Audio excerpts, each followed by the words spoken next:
Hello friends, എല്ലാവർക്കും good morning. അപ്പോൾ എല്ലാവർക്കും ഇന്നത്തെ തകർപ്പൻ വിശേഷത്തിൻ്റെ ഒരു അടിപൊളി പ്രമോയിലേക്ക് തന്നെ സ്വാഗതം. അങ്ങനെ സരയു ഭയങ്കരമായിട്ട് വെല്ലുവിളിച്ചുകൊണ്ടിരിക്കുക. എടി, എന്തായാലും നിൻ്റെയൊക്കെ കുഞ്ഞിൻ്റെ അച്ഛൻ ആരാണെന്ന് നിനക്കൊക്കെയല്ലേ അറിയൂ? അതേടി, ഞങ്ങൾക്ക് നന്നായിട്ട് അറിയാം. അതുകൊണ്ട് അത് നിന്നെ ബോധിപ്പിക്കേണ്ട ആവശ്യമൊന്നുമില്ല. അറിയാം, നിനക്കൊക്കെ നന്നായിട്ട് അറിയാം. ഇവളുടെ കുഞ്ഞിൻ്റെ അച്ഛൻ വിക്രമോ അല്ല, നിൻ്റെ കുഞ്ഞിൻ്റെ അച്ഛൻ കിരണോ അല്ല. അതുകൊണ്ടല്ലേ നീയൊക്കെ ഇങ്ങനെ ഇത്ര അഹങ്കാരത്തോടെ നടക്കുന്നേ. പക്ഷെ കിരൺ ഒരു പൊട്ടൻ, അതുകൊണ്ടാണ് നിന്നെ ഉള്ള കൈ പിടിച്ചുകൊണ്ട് നടക്കുന്നത്. ആയിക്കോട്ടെ, എൻ്റെ കിരണേട്ടനൊരു പൊട്ടനാണെങ്കിലേ നിന്റെ ഭർത്താവോ? എൻ്റെ മനുവേട്ടനെ പറഞ്ഞാലുണ്ടല്ലോ, ഓഹോ, നിന്റെ കെട്ടിയവനെ പറഞ്ഞാൽ നിനക്ക് പൊള്ളും. അതുപോലെ തന്നെയാണ് ഞങ്ങൾക്കും. എന്തായാലും ഞാൻ ഇന്ന് പോവുക. പക്ഷെ നിന്നോട് ഞാനൊരു കാര്യം പറഞ്ഞിട്ടുണ്ടല്ലോ. ആൻറ്റിയുടെ സ്വത്തുക്കൾക്ക് വേണ്ടി നീയൊക്കെ എത്ര ബുദ്ധിമുട്ടിയാലും അതൊന്നും കിട്ടാൻ പോകുന്നില്ലടി. ഞാനേ വെല്ലുവിളിക്കുക. ഇത്രയൊക്കെ നീ പറഞ്ഞ സ്ഥിതിക്ക് ഇനി നിനക്ക് മറുപടി ഒന്നും തരാൻ ഞങ്ങളുടെ കയ്യിലില്ല. അതുകൊണ്ട് മറുപടിയായിട്ട് ഈ അടി അങ്ങ് നീ വെച്ചോ എന്നും പറഞ്ഞുകൊണ്ട് സരയുൻ്റെ കാരണത്തിട്ട് ഒരൊറ്റ അടി. സരയുന് അടി കിട്ടിയതും അയ്യടാന്നായിപ്പോയി. കവളത്ത് കയ്യം വെച്ച് സരയു കുറേ നേരം കല്യാണിയെയും സോണിയെയും നോക്കി. ഒന്നല്ല, ഇവൾക്ക് 5-6 ഒരുമിച്ച് കൊടുക്കണ കല്യാണി, എന്നാലേ ഇവളൊക്കെ പഠിക്കൂ. എന്ത് ചെയ്യാനാ? പട്ടിയുടെ പാൽ എത്ര നാൾ കുഴലിട്ടാലും അത് നിവരണമെങ്കിൽ പട്ടി തന്നെ വിചാരിക്കണ്ടേ. ഇവൾ ഒരു കാലത്ത് നന്നാവില്ല. അതുകൊണ്ടാണ് ഇവൾ ഇങ്ങനെയൊക്കെ സംസാരിക്കുന്നത് എന്നൊക്കെ പറഞ്ഞുകൊണ്ട് ഇങ്ങനെ ഓരോന്ന് പറഞ്ഞുകൊണ്ടിരിക്കുന്നത് കേട്ടതും, എടി, നീയൊക്കെ എന്നെ തല്ലിയല്ലേ, ഇതിന് ഞാൻ നിനക്ക് തിരിച്ച് തരുവടി. നീ തല്ലടി, ഇപ്പം തല്ലിക്കോ. നിന്നോട് തല്ലണ്ടെന്ന് ഞാൻ പറഞ്ഞില്ലല്ലോ. നീ തല്ല്. അത് നിനക്ക് പറ്റില്ലടി. കാരണേ നീയല്ല, നിൻ്റെ അമ്മ വന്നാലും അവരെ മെരുക്കാനുള്ള വഴിയും എൻ്റെ കയ്യിലുണ്ട്. അതുകൊണ്ട് കൂടുതലായിട്ടൊന്നും പറയണ്ട, കേട്ടല്ലോ. ഒരു കാര്യം ഞാൻ പറഞ്ഞേക്കാം. ഇനി തള്ളയും മോളും കൂടെ ഈ പടി ചവിട്ടി വന്ന് എന്തെങ്കിലും പറയാനാണ് ഉദ്ദേശമെങ്കിൽ 2 കയ്യും കാലും തല്ലി ഓടിച്ച് ഞാൻ പഞ്ഞിക്കിടും. മനസ്സിലായോ? നീ എന്നെ തല്ലിയതിന് നിന്നോട് ഞാൻ ചോദിക്കൂടി. ഇതിന് ഞാൻ നിന്നെ പകരം തല്ലും. നീ കണ്ടോ? ആയിക്കോട്ടെ, എന്നാ പിന്നെ അന്നേരം പോരെ എന്നും പറഞ്ഞുകൊണ്ട് കല്യാണി സരയുടെ കളിയാക്കോ. ഇത് കേട്ടതും സരയു കവളത്ത് കയ്യം വെച്ച് തടയിക്കൊണ്ട് അങ്ങ് പോവുക. സരയു പോയി കഴിഞ്ഞതും അവളുടെ ഒരു വർത്തമാനം കണ്ടില്ലേ? എൻ്റെ അമ്മയെ അവൾ ഉപേക്ഷിക്കുമെന്നാണ് പറയുന്നത്. എൻ്റെ അമ്മയുടെ സ്വത്തുക്കൾ മുഴുവനും കിട്ടിക്കഴിഞ്ഞാൽ പിന്നെ അവൾക്ക് എൻ്റെ അമ്മയെ ആവശ്യമില്ലെന്ന്. ഇവളെയൊക്കെ ഒരു തല്ലോടുകൂടെ അല്ലായിരുന്നു കല്യാണി വിടേണ്ടത്, ഒരു 5-6 തല്ല് ഒരുമിച്ച് കൊടുക്കണമായിരുന്നു. സാരമില്ല സോണി, ഇവൾക്കൊക്കെ നല്ല ശിക്ഷ പിന്നാലെ വരുന്നുണ്ട്. എന്തായാലും ഇവളുടെ ഭർത്താവ് എങ്ങനെയുള്ളവനാണെന്ന് അവൾക്കറിയില്ലല്ലോ, നമുക്കല്ലേ അറിയൂ. അതുകൊണ്ട് കാത്തിരിക്കാം, നമുക്ക് അവളുടെ നാശം കാണുന്നതുവരെ കാത്തിരിക്കാന്നേ എന്നൊക്കെ പറയുക. ഇത് കേട്ടതും എന്നാലും അവൾ പറയുന്ന വാക്കുകൾ കേട്ടോ. കല്യാണി, നിൻ്റെ കുഞ്ഞ് എൻ്റെ ഏട്ടൻ്റെ കുഞ്ഞല്ല, എൻ്റെ കുഞ്ഞ് നിൻ്റെ ആങ്ങളയുടെ കുഞ്ഞല്ല എന്ന്. ഇവളെയൊക്കെ എന്താ ചെയ്യേണ്ടതെന്നറിയാമോ? അല്ല സോണി, അവൾ പറഞ്ഞോട്ടെ. കാരണം നാളെ അവൾക്കായിരിക്കും കുഞ്ഞിനെ ചൂണ്ടിക്കാണിക്കാൻ ഒരു അച്ഛനില്ലാത്തത്. നിനക്ക് എൻ്റെ ആങ്ങളെ ചൂണ്ടിയെങ്കിലും കാണിക്കാം അച്ഛനാണെന്നും പറഞ്ഞ്. പക്ഷേ അവൾക്കത് പറ്റുമോ? അവന് എത്ര മക്കളുണ്ടെന്ന് ആർക്കറിയാം?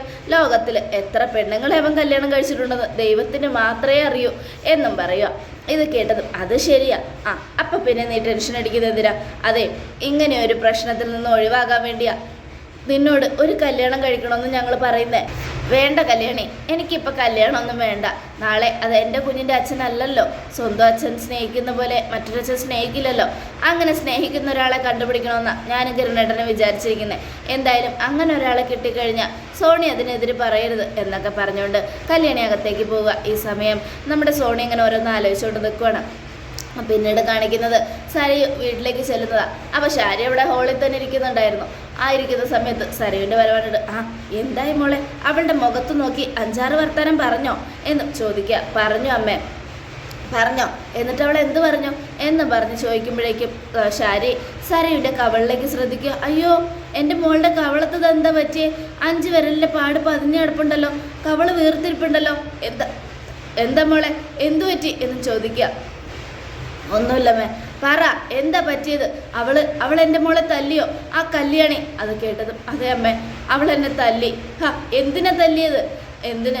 ഞാൻ ആൻറ്റിയുടെ സ്വത്തുക്കളൊന്നും നിനക്ക് കിട്ടില്ലടി, അതൊക്കെ ഞങ്ങൾ തന്നെ എടുക്കും, ഞാൻ തന്നെ നേടിയെടുക്കും എന്ന് പറഞ്ഞതിനാ അവൾ എന്നെ തല്ലിയത്. നിനക്ക് വല്ല ആവശ്യം ഉണ്ടായോ അങ്ങോട്ട് പോകാൻ? ഞാൻ പറഞ്ഞതല്ലേ വെറുതെ അങ്ങോട്ട് പോകരുതെന്ന്. ഇപ്പം തന്നെ ആ വക്കീൽ നോട്ടീസ് അയച്ചതിൻ്റെ കാരണക്കാരി നീയാണെന്നാണ് രൂപ പറയുന്നത്. വെറുതെ പോയി അവരെ വെല്ലുവിളിക്കേണ്ട വല്ല ആവശ്യം ഉണ്ടായിരുന്നോ? അതുകൊണ്ടല്ലേ കിരണും കല്യാണിയും കേസ് കൊടുത്തിരിക്കുന്നത്. ഇനിയിപ്പോൾ എന്ത് ചെയ്യാനാണ് നിൻ്റെ ഉദ്ദേശം? ഓരോ പ്രാവശ്യം പോയി അവരെ പോയി വെല്ലുവിളിക്കേണ്ട വല്ല കാര്യമുണ്ടോ? രൂപ അത് തന്നു കഴിഞ്ഞിട്ടാണ് പോയി വെല്ലുവിളിച്ചിരുന്നെങ്കിൽ കുഴപ്പമില്ലായിരുന്നു. തരുന്നതിന് മുമ്പ് പോയി വെല്ലുവിളിക്കുന്നത്. സരയു, ഞാനൊരു കാര്യം പറയാം. നിൻ്റെ ഈ അഹങ്കാരം അങ്ങ് അവസാനിപ്പിക്കണം. ഇല്ലെങ്കിൽ ഇതുപോലെ തല്ലൊക്കെ കിട്ടും, മനസ്സിലായല്ലോ? അത് കേട്ടതും ശാരി, എൻ്റെ ഭഗവാനെ, എൻ്റെ രാഹുലേട്ടൻ തന്നെയാണോ ഈ പറയുന്നേ? ആദ്യമൊക്കെ നമ്മുടെ മോളെ ആരെങ്കിലും തല്ലിയോ എന്തെങ്കിലും മനസ്സ് വേദനിപ്പിക്കുന്ന പോലെ പറയുകയോ ചെയ്താൽ നിങ്ങൾക്കത് സഹിക്കാൻ കഴിയില്ല. 10-20 വർഷം എൻ്റെ മോൾ എന്താഗ്രഹം പറഞ്ഞാലും അതൊക്കെ സാധിച്ചു കൊടുക്കുമായിരുന്നു. ഒരാളെ കൊല്ലണമെന്ന് പറഞ്ഞാൽ അവനെ കൊന്നിട്ടേ പിന്നെ ബാക്കി കാര്യം ഉണ്ടായിരുന്നുള്ളൂ. പക്ഷേ ഇപ്പം എൻ്റെ മോക്ക് ഒരു തല്ല് കിട്ടിയെന്ന് അറിഞ്ഞിട്ട് പോലും ഒരക്ഷരം മിണ്ടാതെ നിങ്ങളെന്താ ഇങ്ങനെയൊക്കെ പറയുന്നത്? അത് കേട്ടതും ശാരി, നീ വെറുതെ എന്നെ കൊണ്ടൊന്നും പറയിപ്പിക്കരുത്. അങ്ങനെ ഇവക്ക് തല്ല് കിട്ടിയിട്ടുണ്ടെങ്കിൽ ആ തല്ല് ഇവള് ചോദിച്ച് മേടിക്കുന്നതാ, അല്ലാതെ നമ്മളായിട്ട് മേടിച്ചു കൊടുക്കുന്നല്ലോ. കല്യാണി ഇങ്ങോട്ട് വന്ന് തല്ലൊന്നുമില്ല. അതിൻ്റെ കാരണക്കാരി ഇവള് തന്നെയല്ലേ? ഇവൾ അവിടെ ചെന്നുമല്ല അനാവശ്യം പറഞ്ഞു കാണും. അതുകൊണ്ടായിരിക്കും അങ്ങനെയൊക്കെ സംസാരിച്ചത്, തല്ലും കിട്ടിയത്. അത് കേട്ടതും നമ്മുടെ ശാരി, കേട്ടോ മോളെ, കേട്ടോ, ഇപ്പം നിൻ്റെ അച്ഛന് നിന്നോട് ഒരു തുള്ളി സ്നേഹമില്ല. എന്തായാലും എനിക്ക് മനസ്സിലാവുന്നുണ്ടമ്മേ, മനുവേട്ടനെ ഞാൻ കല്യാണം കഴിച്ചതിന് ശേഷം മനുവേട്ടനല്ലാതെ എന്നെ സ്നേഹിക്കാൻ വേറെ ആരുമില്ല. മോൾ അങ്ങനെയൊന്നും പറയണ്ട. ഞാനില്ലേ, എൻ്റെ മോളെ ഞാൻ പൊന്നുപോലെയല്ലേ സ്നേഹിക്കുന്നേ. അമ്മ എന്നെ സ്നേഹിക്കുന്നുണ്ട്, പക്ഷേ എനിക്ക് ഏറ്റവും കൂടുതൽ ഇഷ്ടം അച്ഛനോടായിരുന്നു. എന്നാൽ അച്ഛൻ എന്നെ ഒരു തുള്ളി സ്നേഹിക്കുന്നില്ല. അച്ഛൻ എന്നോട് ഒരു തുള്ളി സ്നേഹം പോലും ഇല്ലമ്മേ എന്നൊക്കെ പറഞ്ഞുകൊണ്ട് സരയു ഇങ്ങനെ വിഷമിക്കുക. ഇത് കേട്ടതും മോള് വിഷമിക്കേണ്ട. കേട്ടല്ലോ, നിങ്ങൾ കേട്ടല്ലോ, നമ്മുടെ മോൾക്ക് വിഷമായി. എന്തായാലും നമുക്ക് നമ്മുടെ ഈ മോള് മാത്രമേ ഉണ്ടാവുള്ളൂ അവസാനം വരെ. അത് നിങ്ങൾ ചിന്തിക്കണം. എൻ്റെ ശാരി എനിക്കറിയാം. പിന്നെ ആ കല്യാണി അവളെ തല്ലിയതിന് ചോദിക്കേണ്ടത് കല്യാണിയോടല്ല, അവളോട് ചോദിക്കാൻ ചെന്ന അവൾ അഹങ്കാരത്തോടെ സംസാരിക്കും. ചിലപ്പോൾ എൻ്റെ കരണത്തടിച്ചൊന്നും ഇരിക്കും. പെണ്ണല്ലേ, ആരുടെ കരണത്തടിച്ചാലും അവൾക്കൊരു പ്രശ്നമില്ലല്ലോ. അതുകൊണ്ടാണ് ഞാൻ അവളോട് ചോദിക്കേണ്ട, അത് കിരണിനോട് ചോദിക്കാമെന്ന് കരുതിയിരിക്കുന്നത്. എന്തായാലും ഞാൻ കിരണിനെ ഒന്ന് കാണുന്നുണ്ട്. അവൻ്റെ ഭാര്യയെ അടക്കി ഒതുക്കി നിർത്താൻ ഞാൻ അവനോട് പറഞ്ഞോളാം. ധൈര്യമായിട്ട് ഇരിക്കും മോളെ. അങ്ങനെ മോളെ അവൾ കൈവച്ചിട്ടുണ്ടെങ്കിൽ അവളുടെ നമുക്ക് ശരിയാക്കാം. കല്യാണിയുടെ കാര്യത്തിൽ ഞാൻ തനിച്ചൊരു തീരുമാനം എടുത്തിട്ടുണ്ട്. എന്തായാലും അവളില്ലാണ്ടാവും, എത്രയും പെട്ടെന്ന് ഇല്ലാണ്ടാവും. അതുവരെ നിങ്ങളൊക്കെ ഒന്ന് ക്ഷമിക്കുക എന്നും പറഞ്ഞുകൊണ്ട് രാഹുൽ അങ്ങ് പോവുക. കേട്ടല്ലോ, മോളുടെ അച്ഛൻ പറഞ്ഞത് കേട്ടല്ലോ. എന്തായാലും കല്യാണി മരിക്കും, അതിനധികം നാളൊന്നും വേണ്ട. മോള് ധൈര്യമായിട്ടിരിക്കും. കല്യാണി മരിച്ചു കഴിഞ്ഞാൽ പിന്നെ നമുക്ക് സമാധാനത്തോടെ ജീവിക്കാമല്ലോ. അതെ അമ്മേ, അവൾ മരിക്കണം. അവൾ മരിച്ചാൽ മാത്രമേ എനിക്ക് സമാധാനം കിട്ടൂ. ഒരു കല്ലുമോൻ, ആ കല്ലുമോനെ കൊണ്ട് അവൾ നടക്കുന്ന കാണുമ്പോൾ തന്നെ എനിക്ക് കലി കയറുക. മോൾക്കൊരു കുഞ്ഞു വരാൻ പോവല്ലേ, പിന്നെ എന്തിനാ പേടിക്കുന്നേ? നല്ലൊരു മിടുക്കനായ ആൺകുഞ്ഞ മോക്ക് ജനിക്കാൻ പോകുന്നേ. മനുമോനും സുന്ദരൻ, മോള് സുന്ദരി. അങ്ങനെയുള്ളപ്പോൾ നിങ്ങളുടെ രണ്ടുപേരുടെയും കുഞ്ഞ് എന്തായിരിക്കും, എന്ത് ഭംഗിയായിരിക്കും കാണാൻ. അത് കണ്ട് കല്യാണിക്ക് അസൂയം വരും എന്നൊക്കെ പറഞ്ഞുകൊണ്ട് ശാരി ഇങ്ങനെ പറഞ്ഞുകൊണ്ടിരിക്കുന്നത് കേട്ടതും സരയുന് ഭയങ്കര സന്തോഷമായി. ഈശ്വര, എന്നാലും എൻ്റെ മോളുടെ കവളത്ത് 5 വിരൽ പതിഞ്ഞടക്കുന്നിട്ട് എനിക്ക് സഹിക്കുന്നില്ലല്ലോ. എന്ത് ചെയ്യാനാ അമ്മേ എന്നൊക്കെ പറഞ്ഞുകൊണ്ട് സരയു അകത്തേക്ക് പോവുക. ഈ സമയം പിന്നീട് കാണിക്കുന്നത് രാഹുലിനെയാണ്. രാഹുൽ എത്രയും പെട്ടെന്ന് കിരണിനെ കാണാനായിട്ട് കിരണിൻ്റെ അടുത്തേക്ക് ചെല്ലുക. അപ്പോൾ കിരണും കാറ് കൊണ്ടങ്ങ് ഇതാക്കി വരികയാണ്. കാറ് കൊണ്ടവിടെ വന്നതിന് ശേഷം കിരൺ ചോദിക്കുക, എന്താ എന്നെ കാണണമെന്ന് പറഞ്ഞത്? അതെ, എനിക്ക് നിന്നോടൊരു പ്രധാനപ്പെട്ട കാര്യം പറയാനുണ്ട്. എന്ത് കാര്യം? നിൻ്റെ ഭാര്യയെക്കുറിച്ച് എനിക്ക് പറയാനുള്ളത്. പല തവണയായി നിൻ്റെ ഭാര്യ എൻ്റെ മോളെ തല്ലുന്നു. സഹികെട്ടിട്ടല്ല ഞാനേ അങ്ങോട്ട് വരാതിരിക്കുന്നത്, പേടിച്ചിട്ടുമല്ല. പിന്നെ അവളൊരു പെണ്ണായിപ്പോയി, അതുകൊണ്ട് മാത്രമാണ്. ഇത് തന്നെ അറിയാമല്ലോ, പേടിച്ചിട്ട് അങ്കിൾ വരാത്തെന്ന്. അവളൊരു പെണ്ണായതുകൊണ്ട് അവളെ തൊട്ട പണി കിട്ടുമെന്ന് അറിയാമല്ലേ? അത് കേട്ടതും പണി കിട്ടുമെന്ന് അറിഞ്ഞിട്ടൊന്നും അല്ല. എന്നാൽ പിന്നെ ഒരു കാര്യം ചെയ്യ്, നിങ്ങളുടെ ഭാര്യയോടും നിങ്ങളുടെ മോളോടും ചേർന്ന് ഒരുമിച്ച് വന്ന് കല്യാണിയെ തല്ലാൻ പറ. അപ്പം പിന്നെ പേടിക്കണ്ടല്ലോ. കല്യാണിയും പെണ്ണ്, അവരും പെണ്ണ്, അപ്പം പ്രശ്നങ്ങളൊന്നും ഉണ്ടാവില്ല. അതിനെ നിൻ്റെ ഭാര്യയല്ല, എൻ്റെ ഭാര്യ. അത് കേട്ടതും അല്ല, എൻ്റെ ഭാര്യയ്ക്ക് നല്ല ശക്തിയുണ്ട്. അവളുടെ കൈ മുഴുവനും തഴമ്പിച്ച് കിടക്കുക, പണിയെടുത്ത്. അതുകൊണ്ട് എത്ര പേര് മുന്നിൽ വന്നാലും നല്ല അടിക്കാനും അവരെ മെനക്കിയെടുക്കാനും എൻ്റെ ഭാര്യയ്ക്ക് നന്നായിട്ട് അറിയാം. അത് നിങ്ങളുടെ ഭാര്യയും മോളും ഒരുമിച്ച് അനുഭവിച്ചതുമാണ്. അതുകൊണ്ടാണ് രണ്ടെണ്ണം ഒരുമിച്ച് അങ്ങോട്ട് വരാത്തത്. പിന്നെ എത്ര കിട്ടിയാലും നാണം കെട്ട് വരുന്ന നായയെ പോലെയാണ് സരയു. വീടിൻ്റെ മുൻപിൽ വന്ന് എത്ര പ്രാവശ്യം അവൾ വേണ്ടാത്തത് പറഞ്ഞു. തല്ലണ്ടെന്ന് ഞങ്ങൾ പല പ്രാവശ്യം ക്ഷമിച്ച് വിട്ടതാ. പക്ഷെ വീണ്ടും വന്ന് ഒരേ വാക്കുകൾ തന്നെ ഉച്ചരിക്കുമ്പോൾ എന്ത് ചെയ്യണം? അവളുടെ കരണം നോക്കി പൊട്ടിക്കുകയല്ലേ വേണ്ടത്. അത് തന്നെ ഞങ്ങളും ചെയ്തിട്ടുള്ളൂ. ദേ ഒരു കാര്യം ഞാൻ പറയാം, അവൾ മേലെ ഞങ്ങളുടെ വീട്ടിൽ കയറി വന്നുള്ള ഈ അനാവശ്യം പറച്ചിൽ അത് നിർത്താൻ പറയണം. എന്തിനു വേണ്ടിയാ? ഞങ്ങൾ നിങ്ങളുടെ വീട്ടിലേക്ക് കയറി വരുന്നില്ലല്ലോ. ഞങ്ങൾ ഞങ്ങളുടെ വീട്ടിൽ ഞങ്ങളുടെ കാര്യം നോക്കി ജീവിക്കുമല്ലേ. അതിനിടെ കൂടെ നിങ്ങളെന്തിനും ഞങ്ങൾ എരിപിരി കയറ്റാൻ വേണ്ടി വരുന്നേ എന്നൊക്കെ ചോദിക്കുക. അത് പിന്നെ എൻ്റെ മോളെ തല്ലിയ ഞാൻ സഹിക്കില്ല. ഓഹോ അങ്ങനെയാണോ? എന്നാൽ പിന്നെ എൻ്റെ കല്യാണി പറഞ്ഞ് ഞാനും സഹിക്കില്ല. അതെ, എൻ്റെ ഭാര്യ, ഞാൻ സ്നേഹിച്ച് കല്യാണം കഴിച്ച പെണ്ണ.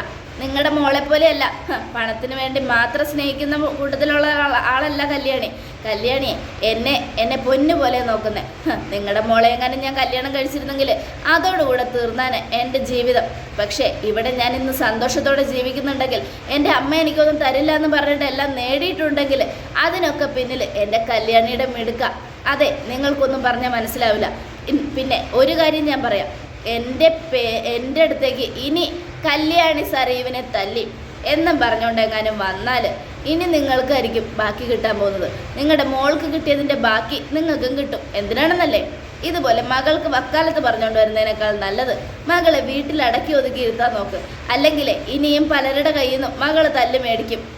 എന്തായാലും അവൾ വലിയ കാര്യത്തോടെ വെല്ലുവിളിക്കുക, എൻ്റെ കല്യാണിയുടെ കുഞ്ഞ് എൻ്റെ കുഞ്ഞല്ലാന്ന്. അതുപോലെ അവൾക്കും സംഭവിക്കുമെന്ന് ഒന്ന് പറഞ്ഞ് മനസ്സിലാക്കി കൊടുത്തേക്ക് എന്നും പറഞ്ഞുകൊണ്ട് കിരൺ അങ്ങ് പോവുക. കിരൺ പോയി കഴിഞ്ഞതും ഇവനെ ഒന്നും അടക്കാൻ പറ്റുന്നില്ലല്ലോ, എന്താ ഇപ്പം ചെയ്യുക? എല്ലാത്തിനും കാരണക്കാരി അവൾ ഒറ്റൊരുത്തി, ആ കല്യാണി. അതിനു വേണ്ടി എന്തെങ്കിലും ഒന്ന് ചെയ്തേ പറ്റൂ. ആ കല്യാണിയെ എത്രയും പെട്ടെന്ന് കൊല്ലണം. പ്രകാശൻ കൂടെ ഉള്ളതുകൊണ്ട് കല്യാണിയെ കൊല്ലാൻ അധികം പ്രശ്നമൊന്നും ഉണ്ടാവില്ല. എന്തായാലും ഏറ്റവും അടുത്ത മുഹൂർത്തത്തിൽ തന്നെ അവളുടെ ജീവൻ ഇല്ലാതാകണം. അവൾക്ക് വേണ്ടി വക്കാലത്ത് പറയുന്നവൻ അവളുടെ ഡെഡ് ബോഡിക്ക് മുൻപിലിരുന്ന് ചങ്ക് പൊട്ടി കരയണം. അതിനുശേഷം എൻ്റെ മോളെ കുറ്റം പറഞ്ഞ ഇവൻ എൻ്റെ മോളെ തന്നെ കല്യാണം കഴിക്കുകയും വേണം. മനോഹർ എന്ന് പറയുന്ന ആ റാസ്കൽ എത്രയും പെട്ടെന്ന് നാട് വിട്ടും പോകണം എന്നൊക്കെ പറഞ്ഞ് ആലോചിച്ചുകൊണ്ട് നിൽക്കണം. അപ്പം ഇതിനേക്കാൾ തകർപ്പൻ വിശേഷമാണ് നടക്കാൻ പോകുന്നത്. എല്ലാവരും കാത്തിരിക്കുക. എല്ലാവർക്കും ഒരിക്കൽ കൂടെ നല്ലൊരു ശുഭദിനം തന്നെ ആയിക്കോട്ടെ. Thank you friends.